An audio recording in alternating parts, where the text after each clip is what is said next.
Hello all, welcome back to my channel. My name is the Lonesome Dungeon Master, and we're playing solo Advanced Dungeons & Dragons, a campaign that I call No Regret in Ket. And welcome back to episode number 15, lucky number 15.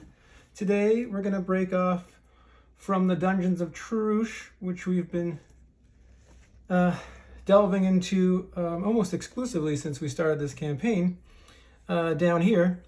But now we've been back at Lorabas, and we've been talking with the patrons at the Brazen Monkey Inn, and we came across a gnomish miner who comes from the Pewter Hills down here, and he needs help with an infestation of fire beetles in his mining cave with his other partners at the mine. And so we've agreed to come by and help clear this place out, which is interesting to note too. So here we are. I put Eezorian as part of our adventuring group for the day. But it's interesting to note when you look at the gnomes in the monster manual. Pull it up here. If you look at the gnomes in the monster manual, there's their wonderful little picture, and we get a nice little blurb about them. And we talk about sort of some of their lair. There's lots of people in lairs, but this is a small mining operation in the Pewter Hills with his 4 compatriots. But it's also to note, I want to get down here as we follow it along. One of the descriptions, which is interesting, gnomes typically live for about 600 years, so he could be an older type gnome, but at this point we're not. Everybody looks old to us if it's a demi-human. I don't have any minor type gnomes in terms of miniatures go. Most of them are illusionists, but I picked up this this dwarf here who's a miner, and he's got like a footman's pick, and that's what I had him as in terms of his weaponry. So that's what this is going to be, our Eezorian character if we come across any encounters. But the interesting thing I want to note too is gnomes in their lairs, and this is technically a lair, will have tamed animals to serve them.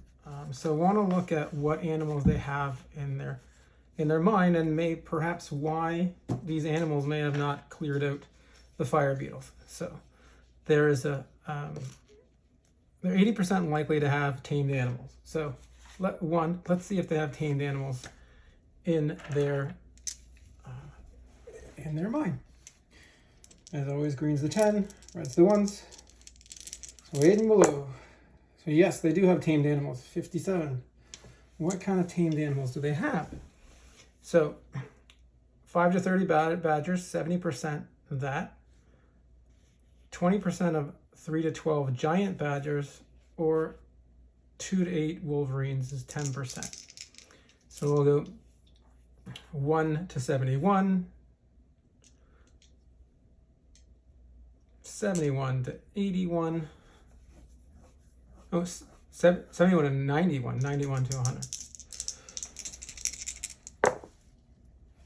0-4, which means they have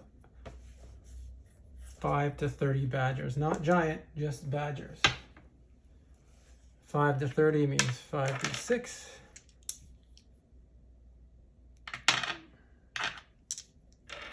Yeah, there's 5d6, right?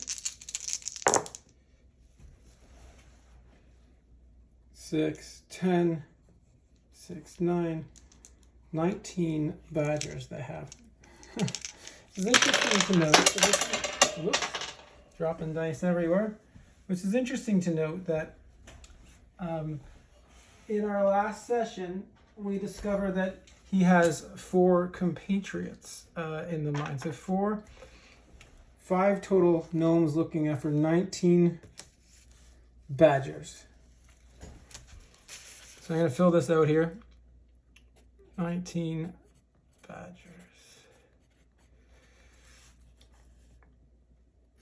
and his other mining entrepreneurs, if you will. Their names are Dorian, Lindabell, Silvertoe, and Tomte. So, Eezorian wants to head out in the morning. And if we look at an Eezorian, he's wearing chainmail and he's small. So his movement rate is going to hold back the folks who are 6 movement. So I'm going to decide that the group can move 10 miles in a day with Eezorian in tow. And these are, again, 3-mile hexes. So 3, 6, 3, 6, 9. 10 miles a day, we can get there in a day. The interesting thing is we don't know if there's a bridge across here that can get us across quicker. And so there likely won't be a bridge this close to the lake because people would traverse around the lake. There might be a bridge in this hex, there might be a bridge in this hex, and there might be a bridge in this hex. So 1, 2, 3, there's 4 opportunities, but not equally valid. So I'm gonna say there's a 10% chance there's a bridge in this hex here, because it's not very likely, right? We'll just move Eezorian out of the way for a second. 10% chance that there's a bridge in hex 7.5. Oh my goodness, there is. This is where the bridge is. So we'll put it like right here. And how we didn't notice it before, maybe we were too busy trying to traverse around here, but we've done that before. So this will make sure we can definitely get there in a day. 3, 6, 9, and we're in the Pewter Hills.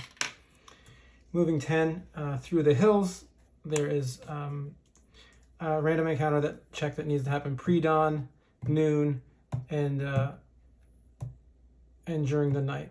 So we're going to be leaving after dawn. Travel, so we'll call it like a day's march, which would be like 8 hours. So at noon, we'll have to check probably around these hills right here for a random encounter. And it is sparsely populated, the hills, but it's also hills. So I'm gonna call it a 1 in 10 chance that there's a random encounter. But before we get going, everybody loads up on packing materials. We're getting a couple of more spikes to load up on our spikes. And we have all the weapons and armor that we need.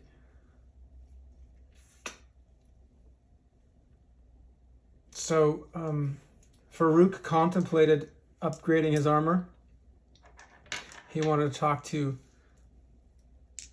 Mehmet about either getting banded or chainmail that he may have around. But he didn't get a chance to ask him about that, so he's gonna stick with what he already has, which is his ringmail plus shield. So remember, ringmail plus shield, he has an armor class of 6. And everybody else is staying pat with their armors and whatnot. And this time I don't want to forget the fact that Mumala actually has 2 javelins as well. So if he gets into a fight, he does have a ranged attack, unlike most of our other fellows. So we load up, we sleep the night, take it easy. We're gonna head out towards the Pewter Hills in the morning. And so we're gonna find out when we get there. Maybe he's not, Eezorian's not very forthcoming about what's in the cave. And we're gonna find out that randomly when we get there. Maybe it's like just a cave, one big cave. Maybe it's a cave that has several exits, and then maybe it's a cave that's attached to an older dungeon, and that's where it could be a bigger problem. It could be just the fire beetles, but we don't know that until we get there. First things first, we're gonna roll a random encounter check at noon. slowly walking along the way, speaking about Eezorian's sort of age. Well, let's determine. I'm just taking this slowly, and I like the idea of taking this slowly. So we want to talk about like age of characters, character age, page 12 on the Dungeon Master's Guide. And I realize these are for player characters, but this NPC is going to be with us for this adventure at least. So the Dungeon Master's Guide. I feel like whenever we go out whenever we're back in Lorabas, we're going to use the new covered Dungeon Master's Guide, but whenever we go out and digging and delving, we're going to use the old Dungeon Master's Guide, because I just feel like that's much more evocative in terms of like monsters and danger. So, character age. He is a gnome. He's technically a gnome. Gnomes are technically like fighter ones. But I think if we look at the random character attributes, random NPC attributes. Oops.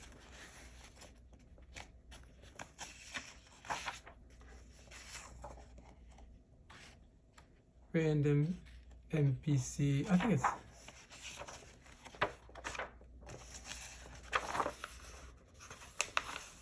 there we go. Collections, random determination. We're gonna talk about his age in this one. So 1 to 10. We'll find out how old Eezorian is. He is the patriarch of this little clan. So 6. He's mature. So he is a mature gnome. Nothing to be determined quite yet. So if you look at the mature age range here for the gnomes, it's 91 to 300. So what we're going to do is roll a d6. 1 to 2 is under 100. 3 to 4 is over 100. 4 to 5 is 100 to 200. 4 would be 100 to 200. Okay. 1 to 2 would be under 100. 2 to 3 would be 100 to 200. 3 to 4 would be 200 to 300. 300 is max. So let's say he's in the 200s.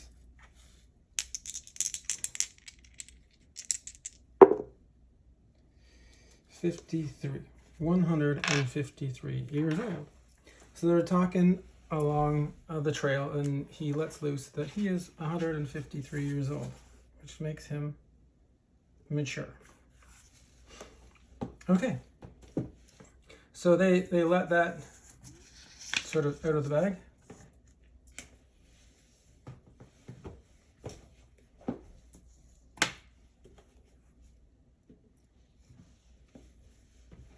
And I just get it moving now.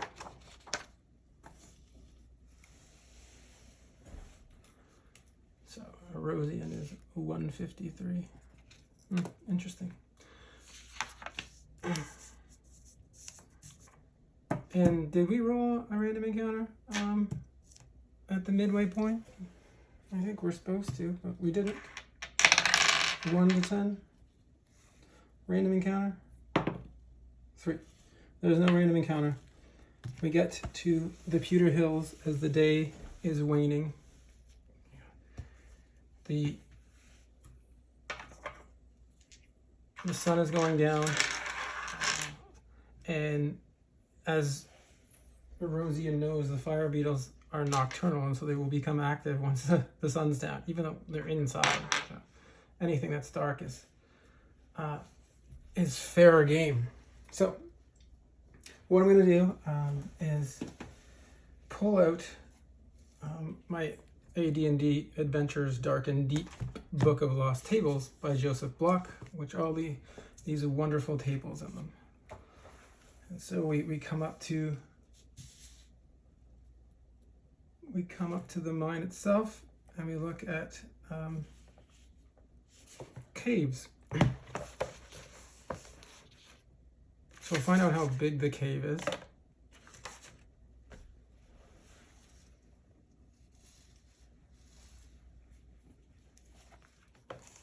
And then when we do that, we'll find out if there are exits in the cave. Because that will determine whether or not the other gnomes are still inside the cave or they've kind of fled outside of it. Well, we'll find out.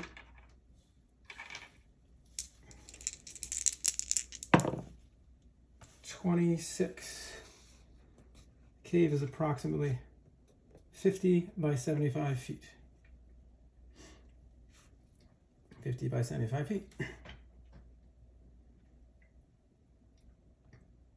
And then the next table, so 132, is exits from the cave.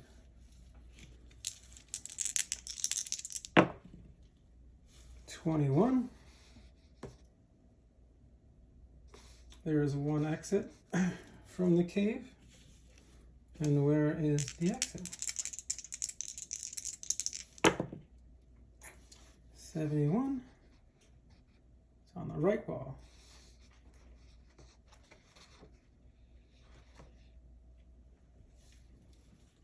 Okay.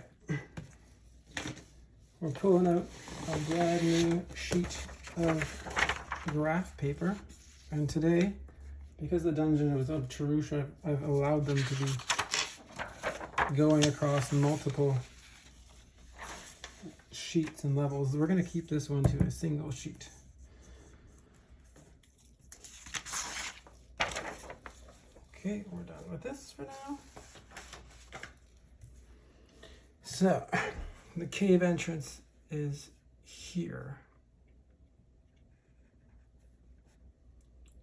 10, 20, we'll say it's like 20 feet wide, but it's well hidden.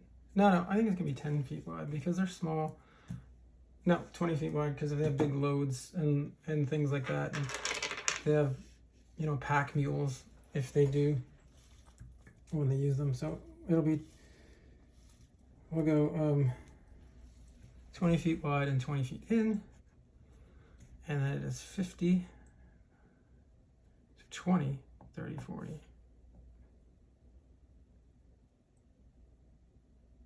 And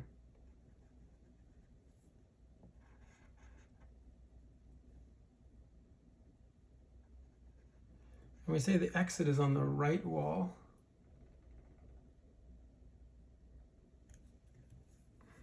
Just trying to make this more like a cave, and then it goes up 75, which is 10, 20, 30, 40, 50, 60, 75.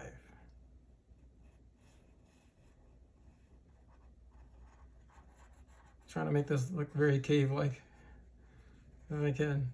All right, looks like a piece of toast. And we know that there's an exit on the right wall. 1, 2, 3, 4, 5, 6, 7. 7.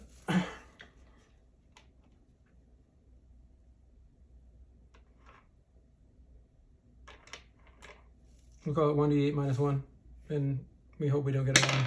5. 40 feet up. 1, 2, 3, 4, right where it kind of bends there.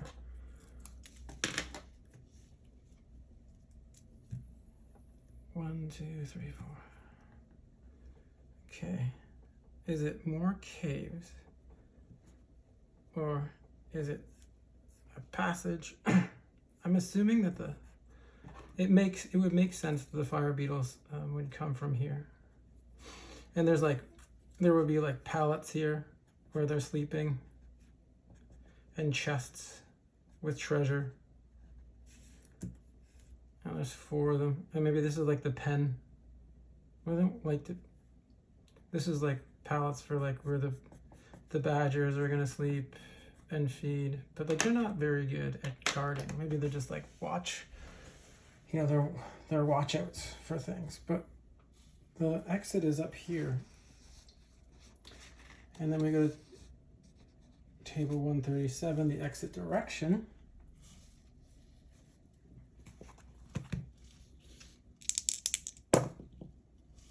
$79. Straight 20 feet.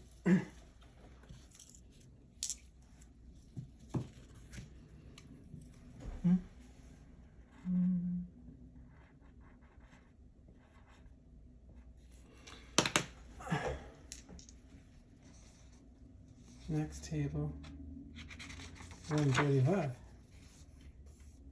135. Oh, cave contents. We know that though. We know what it is. Open passage or exit from the chamber that is explored. Go to 115 dungeon or 113 cavern as appropriate. Let's go to cavern.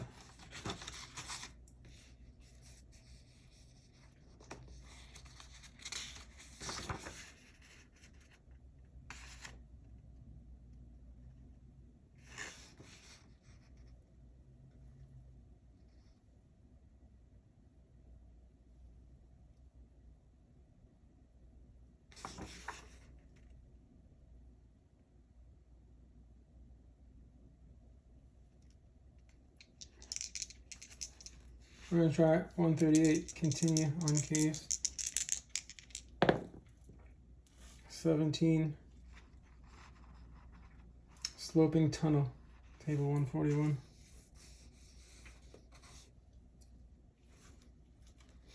Okay, this is a sloping tunnel.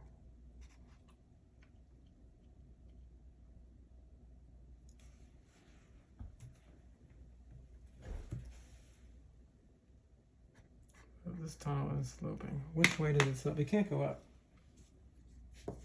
Cannot go up.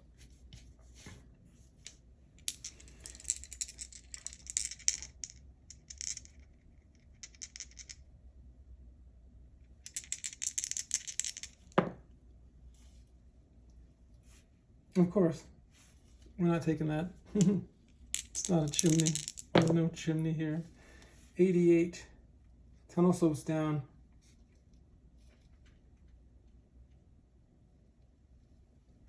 Oh.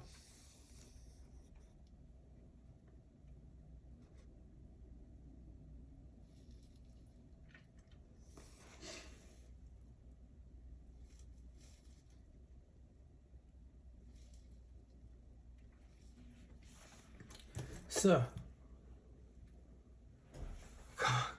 tunnel slows up. This is where we're getting like deep into the hills, and it slopes up higher into the hills, and it goes up 2 levels. And then comes down a level. I'm not doing it. So it comes down a level, and then we've got another cavern.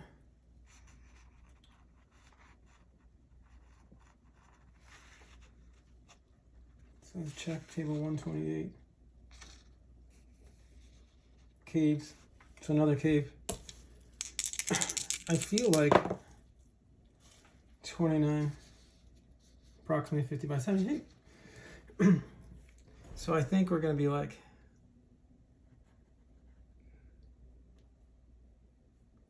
20, 30, 40, 50, 20, 30, 40, 50, 60, 75. So here we go.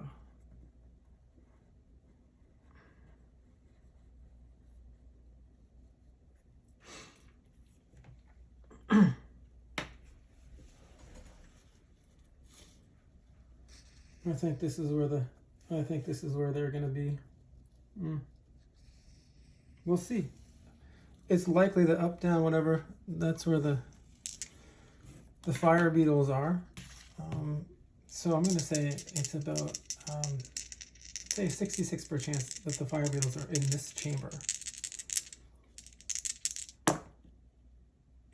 Yep, this is where the fire beetles are.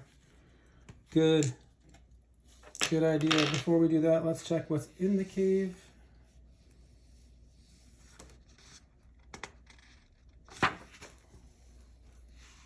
Cave contents. Decide whether or not we want to follow this one. 63.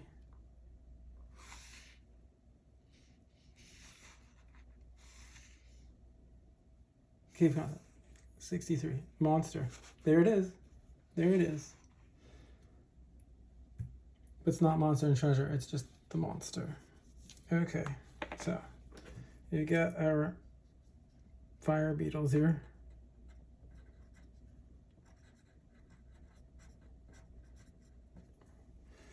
And is there an exit from this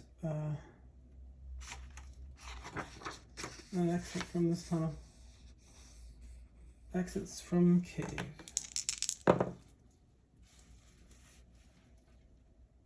133, exit location. 41. To go in, go up here.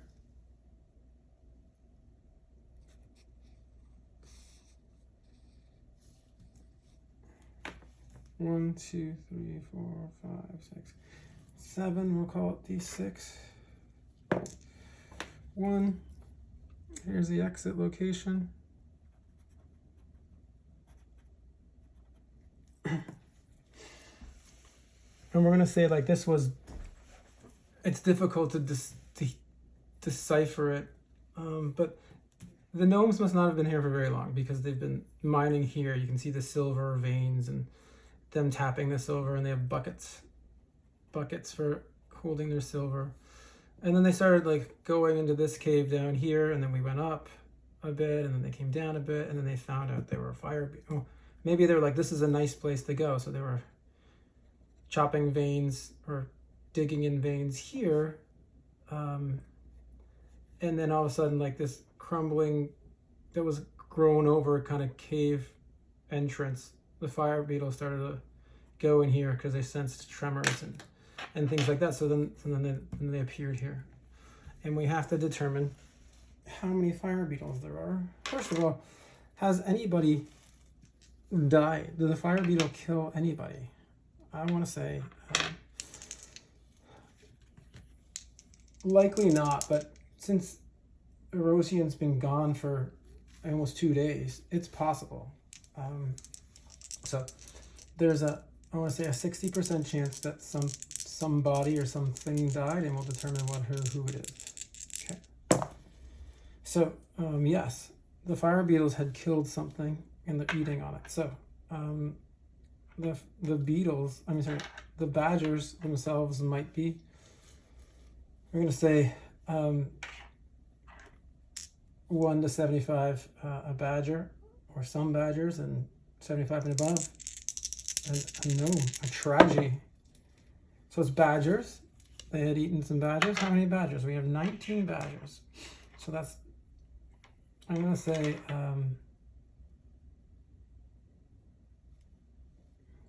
D6 badgers have been murdered. 6 of the badgers are dead, and this is what generated the emergency for them to come. So 6 badgers died. So there were 19 badgers, minus 6 is 13 badgers. Okay.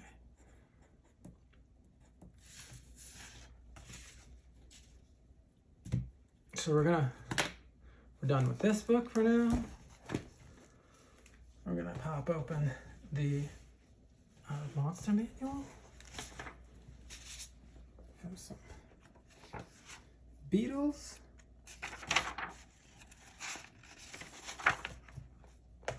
Fire beetles, they're common, 3 to 12. They're hard to hit. They have 1+2 hit dice, 2 feet long, so they're not that big, but they move pretty fast. They move at 12 paces, just faster than any of us. The fire beetles are greatly prized for their glands, which glow even after killed, for, I think it's 1d6 days. 1 to 6 days after they're removed from the beetle. So this is one of those things where you can get sort of some of the ingredients or some of the entrails of a monster and cash it in for money.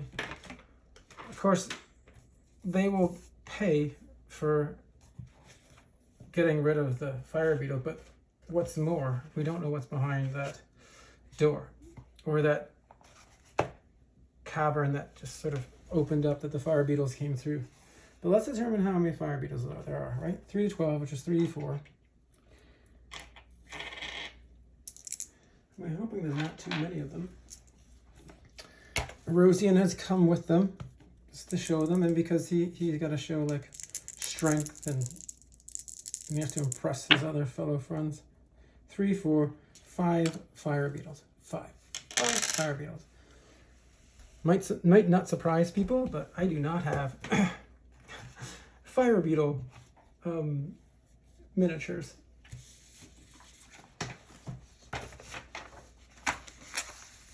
So there's 5 fire beetles. Monsters that we're coming across. Fire beetles.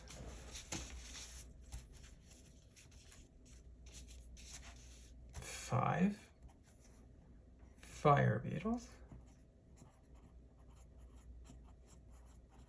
Hit dice, it's 1 plus 2.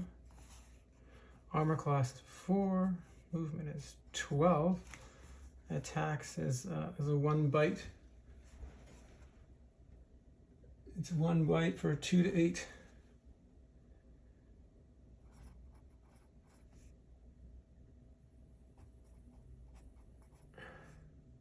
Oh, 2 to 8.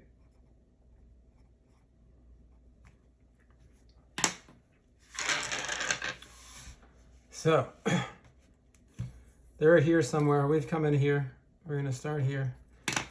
I'm just going to use an old... Just going to set up the board so that we can see it properly.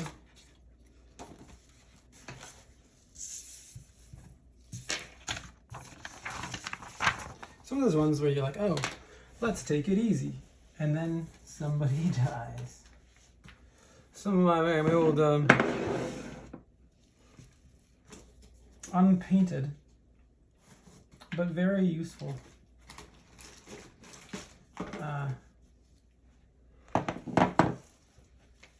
Dwarven Forge pieces.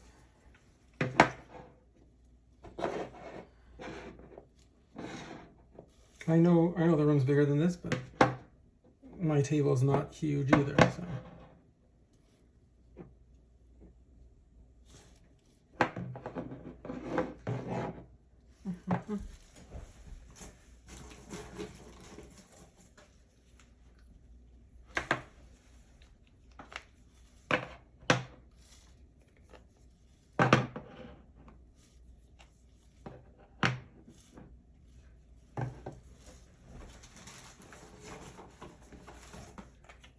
Like, oh, you know, I ain't lonesome dungeon master. Why don't you take 35 minutes to build your cave complex?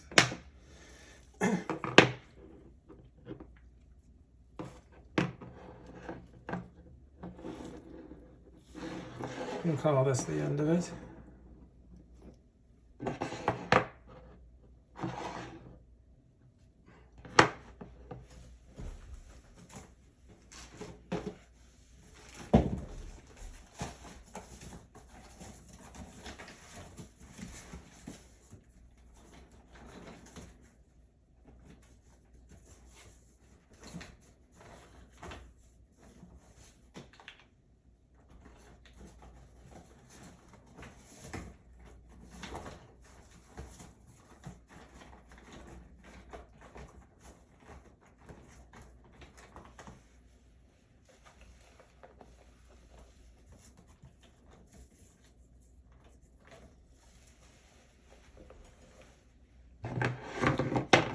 Okay, we're coming, like, we can hear some chitness kind of rubbing their mandibles together.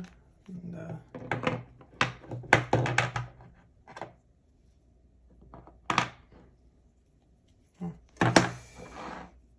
we'll say that we came in here.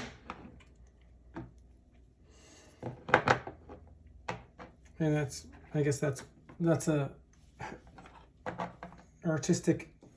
interesting artistic representation of what the cave looks like. And so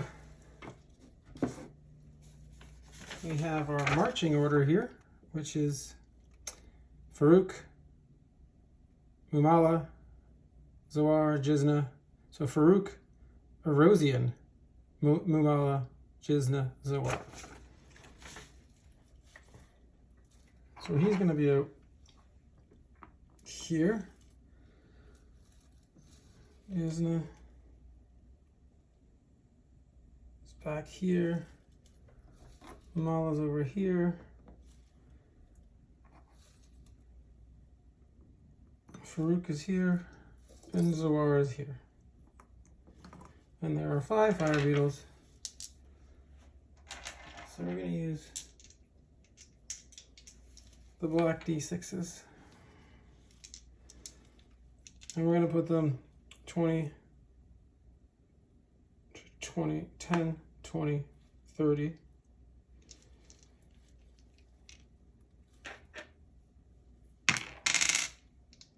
$20 feet away. 10, 20. No, 1, 2, 3. So D10. So they're here. They're right here. And they're only 2 feet tall. So put them here. There's 4. And then maybe the leader is a 5. Oh no. There we go, there's 5 of them. 5 fire beetles. They don't see well, based on the monster manual description. They, let's move this here. They don't see well, but they can smell and they can sense movement, and that's how they fight it out. Since we don't have the black D6s anymore to do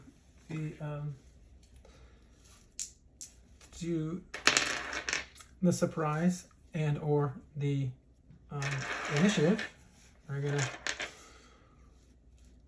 roll for surprise. So we're gonna be blue, they're gonna be red. 1 to 2, either side. No, nobody's surprised. Okay. They're animals, so there's not going to be any sort of way of negotiating with them. We'll just do initiative. That's 5 for us and 3 for them, so we do win the initiative.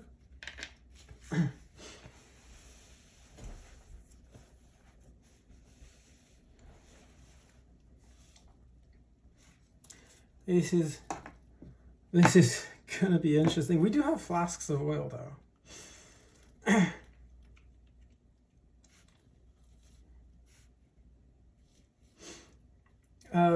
Okay, that's how we're gonna determine it. Zoar is gonna prepare a flask of oil. Mumala is gonna charge in, as he does, and attack this one.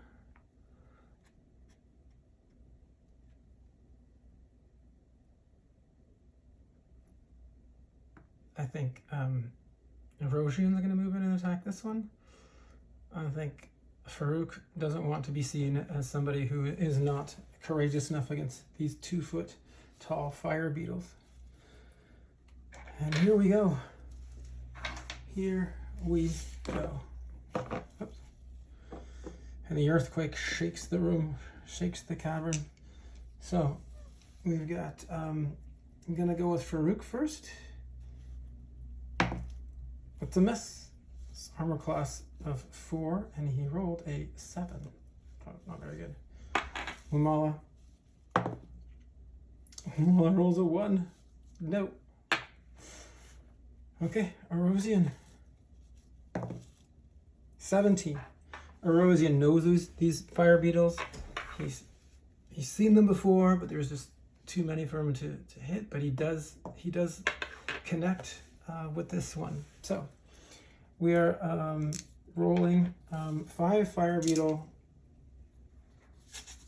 hit points. They're 1d8 plus 2.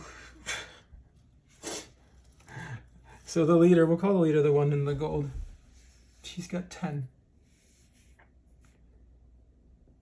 10.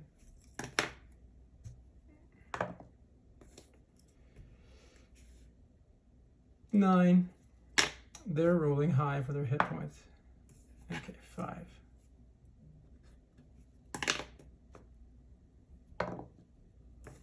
4. Okay, we're getting worse. Okay, 5. 10, 9, 5, 5, and 4. Eezorian is attacking the gold one, which is the leader. The biggest one. The problem with Eezorian is he has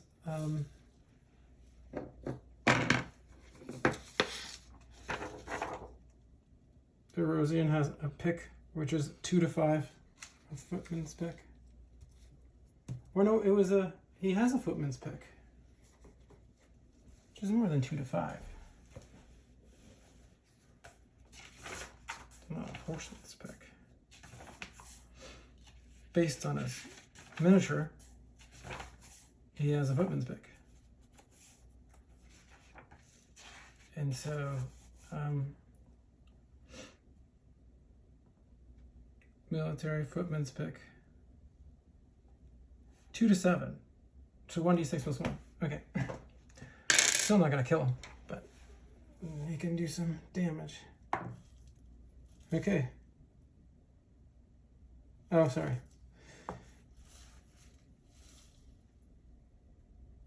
Yeah, 2 to 7 is 1d6 plus 1. Okay, so 7 points of damage. Boom.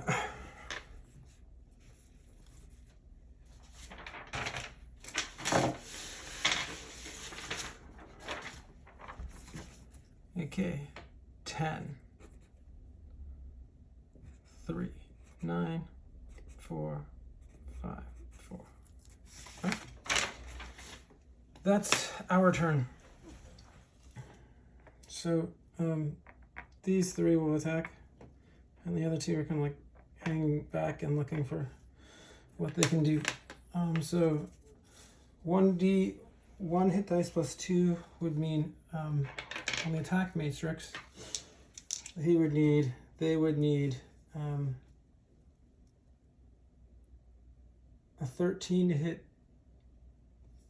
All right, okay, no, a 14 to hit Farouk, a 13 to hit, no, a 14 to hit Farouk, a 16 to hit Mumala, and a 13 to hit Eezorian. So we'll take out Eezorian first. That's a hit. Oh, God, that's a hit. Eezorian is hit. Zoar is not hit. And Mumala is not hit. Okay.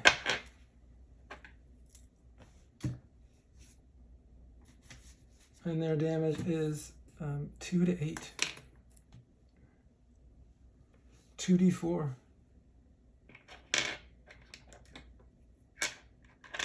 Come on, Eezorian. You gotta stay alive. Eezorian has 6 hit points. 5 hit points of damage. He's like, ah! He has 1 hit point left. He kind of screams in pain, and he's like, I knew I couldn't have done this myself. So we gotta win the initiative here for round 2. Zoar is lighting up a flask of oil, and Jizn is moving in to like heal whoever needs to be healed. All right. Oh no. They win initiative. Okay, Eezorian is attacking Eezorian. It's a miss. Eezorian survives. Farouk, it's a miss. Farouk survives. Umala, it's a natural 20. That is a hit.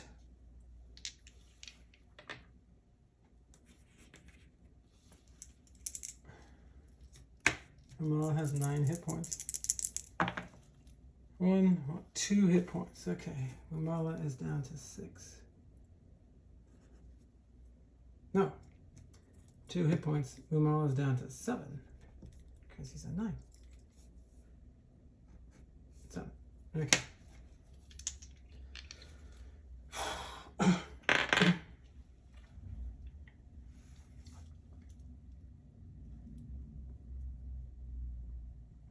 We're gonna like fighting retreat.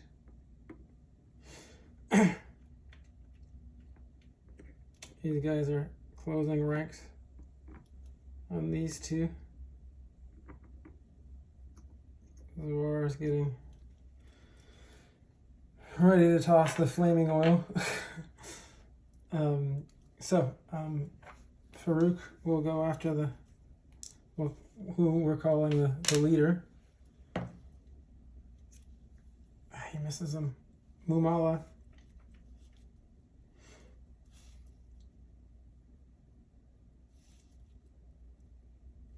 Is gonna go after the leader too. He misses. Okay. Jizna casts Cure Light Wounds on Eezorian, and he gets 2 hit points back. So he's got 3 hit points. And that exhausts one of Jizna's Cure Light Wounds spell. This is gonna be fantastic. Okay, so this is sort of an area effect thing. He's gonna throw the flaming oil.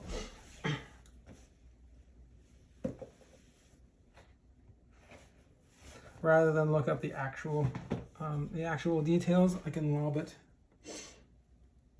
in and around here. I want to say if I roll a 10, it lands right between these two. If I roll a 10 or more, it's right between these people. If I roll less than 10, we'll do 50-50 too long, 50-50 too short. Ready, Zoar? Oh, boom. It lands right here. Right here. So the flaming oil, I guess I should have looked this up before.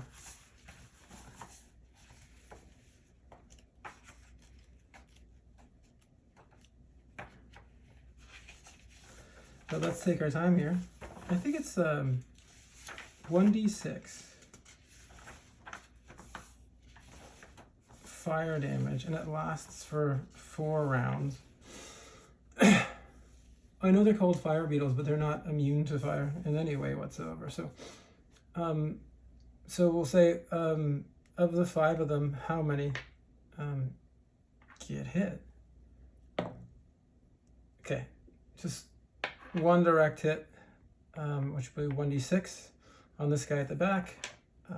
He's gonna have, see the 2 guys at the back, 4, that guy. So 1d6 damage, 3.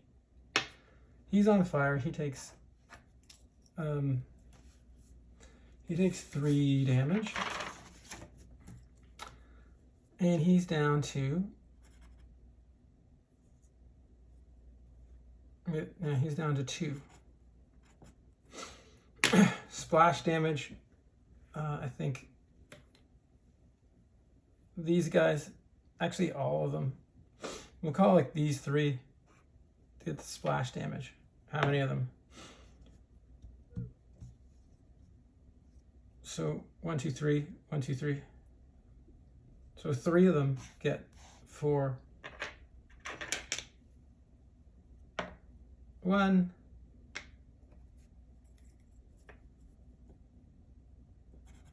So he's down to 8. 1.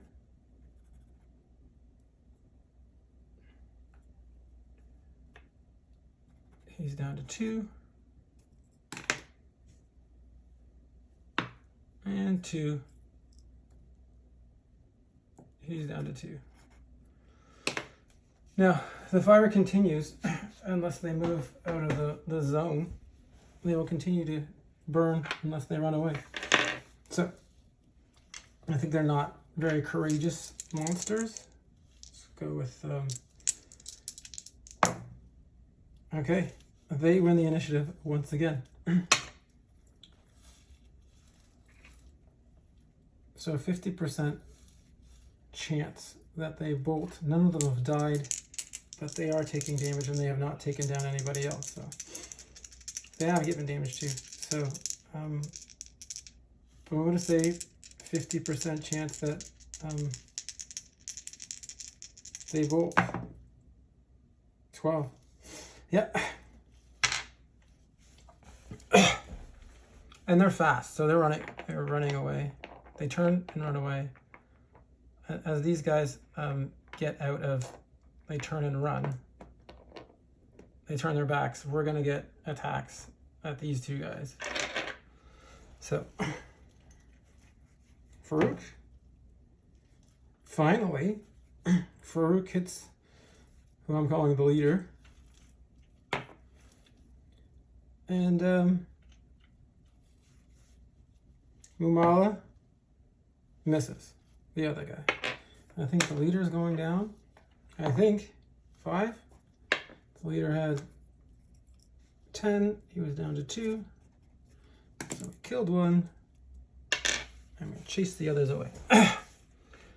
And the fires are like kind of smoldering down, and they get out because they're only 2 feet long. They get through the hole and they move 12 inches, which is faster than any of us. So these guys take off. But we routed them, so that would be like defeating them as well. Whoops, sorry. I don't want to give anybody motion sickness there. So we routed them as well. So we have 5 fire beetles, and we didn't rout them. They have no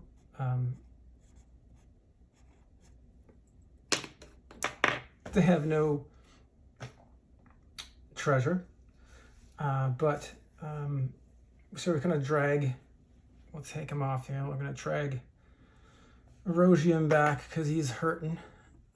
We're gonna hang out with them. Jizna's gonna offer him another Cure White Wound spell to try and get him up.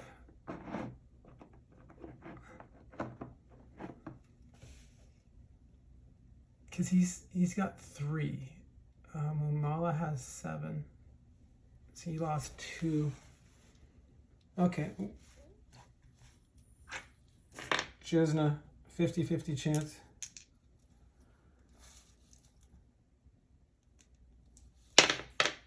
One to 3, she's going to heal Eezorian. 4 to 6, she's going to heal Mumala. Istis wills it. Those of us who are in fighting shape and then are probably going to continue on down this caves wherever they go to adventure more deserve the healing spells for what it's worth. I mean, 1 Istis does not like it that much. So Mumala's back up to 8, so he's down just 1. Okay. Eezorian is going to have to rest a few days to get his hit points back, but they did sort of rout the fire beetles, at least one of them. But I'm counting that as a victory. Nobody died. And so what we need to do now, I feel like we're going to go... We're going to wind it down. I'm going to close it here, but we have to figure out what is beyond here, and I'll do that. I'll take a think about it between this and next session. But is it going to be another cave? Do we have an old dungeon dwelling that maybe somehow is attached to the dungeons of Tarush? Because it's not that far away. If we recall, we're here. The dungeons of Tarush are 6 miles away. I mean, 6 miles is a long way, but who knows what kind of what kind of pockets or what kind of labyrinthine formations are underneath the ground that the Shvem tribes did back, I want to say 6,000 years ago. We don't know. So we'll figure that out. I'll determine it between now and the next session, and maybe we'll talk about what the next, where the next exit leads that sort of revealed it. But right now, let's wind it down here. We're going to do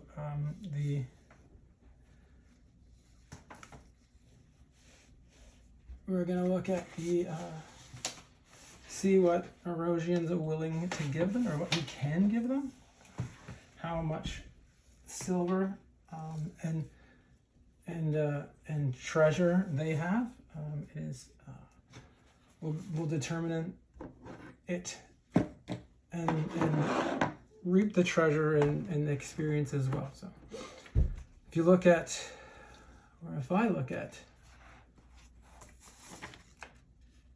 the dungeon, or the monster manual, page 105 is our treasure table. I just want to take a minute here quickly while we have time. How beautiful is this? How beautiful is that? Evocative and beautiful. Obviously, we didn't have a giant spider, which is a good thing. But 105 is the treasure table. Another one here. That's fantastic. And this one here. These are all great, full page pictures. Gnomes have they have treasures E and Q. Okay, so we're gonna start with E, and they might not have a lot. Maybe it's tapping out, or maybe they haven't had a lot of luck. But we're gonna roll a few percentile die here to determine. So E, 10%, 5% chance of copper pieces. No. 25% of silver pieces. No. Oh, that would be on par. 25% of electrum pieces. No. 25% of gold. Yes. Thousands of gold. 1 to 8.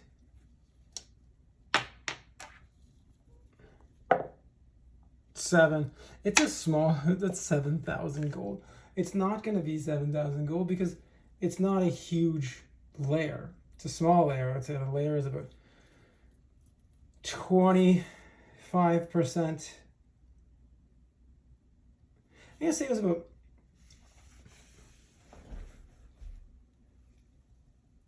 so we got so 7, it's probably about 10%. There's 4 of them. 10% the size of a layer. So I'm going to give them 700 gold pieces. But that's still a steal. Not a steal, but hard to load up. The gold pieces, so E, nil, gems, 15% chance of gems. Oh, that almost turned to a 0 too. No gems there. Jewelry, 10% chance of jewelry. Nope. Maps or magic. E.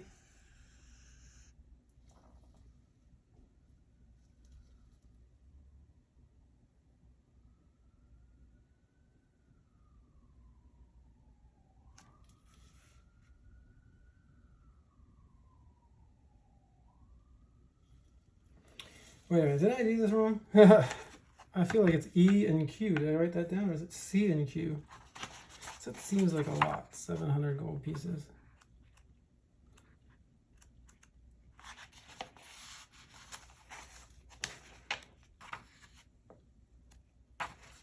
My dang handwriting. C and Q. times 20. Okay, so let's redo this again. C, 20% chance of copper pieces. No. Oh, yeah, no. Silver, 30% chance. No. Electrum, 10% chance. No. Gold, nil. Electrum, nil. Gems, 25% chance. Yes, there are gems here. 1 to 6. In jewelry, 25% chance of jewelry. Yes, jewelry. 1 to 6 jewelry. C, no. 1 to 6, 1 to 3 jewelry. And then maps or magic, 10% chance of any two. No.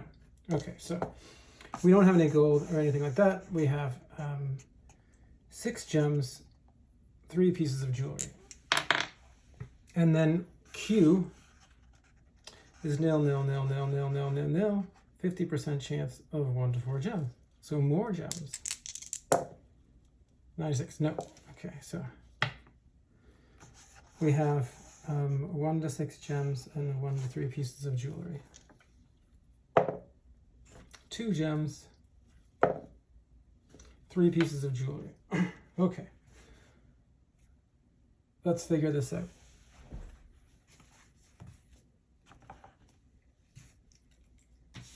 We're at 700 gold pieces was our waste. 3 gems, 2 jewelry. So I suppose they're silver. Either they just started with the mine, maybe, no, because they've been going farther. They had unload their silver and took it into Lore Boss at some point and like got paid for it. So they don't have any more silver just lying around, and they came back to do it again. And that's when the fire beetles attacked. Anyways, I'm going to stop it now because I know that I'm getting pretty late in the game. This short session ended with the semi-defeat of the fire beetles, no casualties, and some gems and jewelry in terms of treasure. So we'll come back next episode, pick up and see what's beyond the cavern to the north after cabin 2. Thank you for watching as always. Be sure to like this video and subscribe if you would like to. Offer comments in the comments section and we can have a conversation. Until then, talk to you later.